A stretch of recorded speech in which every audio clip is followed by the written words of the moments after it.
When I was younger, my dad and I used to go on nighttime strolls. Through our neighborhood, he would guide my shoulder with his hand as I closed my eyes and listened to the world around me.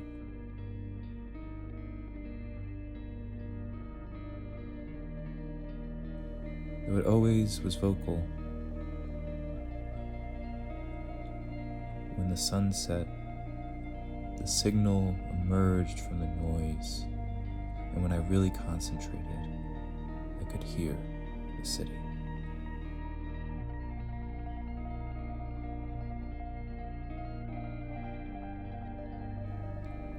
It spoke of his impatience through the onslaught of taxi horns.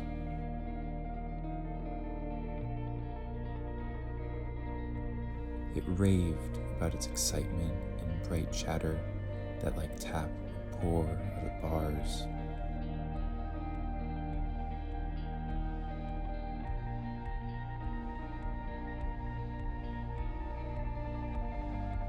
And it echoed its heartbeat in the footsteps of all those that walked the shadow-shaded streets.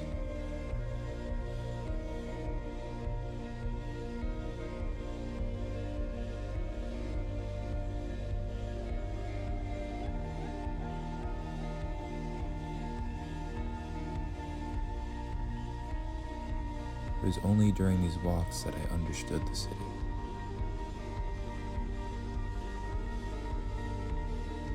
While also allowing me to imagine living in a whole nother